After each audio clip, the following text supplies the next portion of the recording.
ভাত আর রুটি দুইটি শব্দই যেন বাঙালির প্রতিদিনের জীবনের সঙ্গে ওতপ্রোতভাবে জড়িয়ে থাকা এক অনিবার্য গল্প।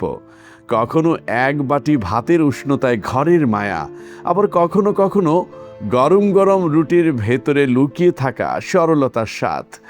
এই নিয়ে মানুষের চিরচেনা বিতর্ক, কোনটি বেশি স্বাস্থ্যকর। বাংলাদেশেও ভারতীয় উপমহাদেশে ভাত কেবল খাবার নয়, এটি এক ধরনের সংস্কৃতি, অনুভূতি আর ঐতিহ্যের অংশ।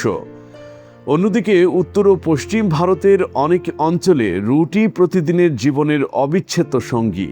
কিন্তু পুষ্টিবিদরা বলছেন এই তুলনায় উত্তর এত সরল নয়। ভাত ও রুটি দুটি কার্বোহাইড্রেটের উৎস, যা শরীরের শক্তির প্রধান যোগানদাতা।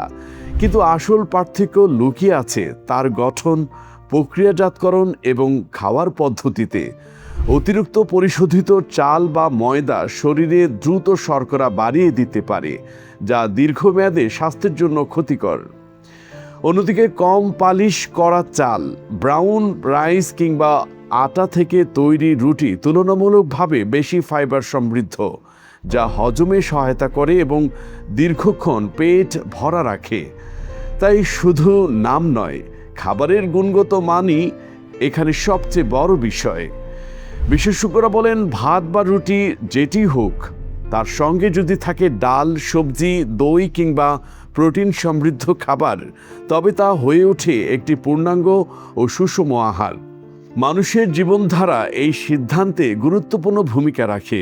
যারা কঠোর পরিশ্রম করেন, তাদের শরীর দ্রুত শক্তি চায়, সেই জায়গায় ভাত হতে পারে আদর্শ। আবার যারা দীর্ঘ সময় বসে কাজ করেন বা ওজন নিয়ন্ত্রণে রাখতে চান, তাদের জন্য রুটি তুলনামূলকভাবে ভারসাম্যপূর্ণ বিকল্প। ডায়াবেটিস সহ কিছু শারীরিক অবস্থায় খাদ্য নির্বাচন আরও সংবেদনশীল হয়ে ওঠে। তাই ফাইবার সমৃদ্ধ খাবার গ্রহণ এবং শর্করার মাত্রা নিয়ন্ত্রণ করাই সবচেয়ে গুরুত্বপূর্ণ।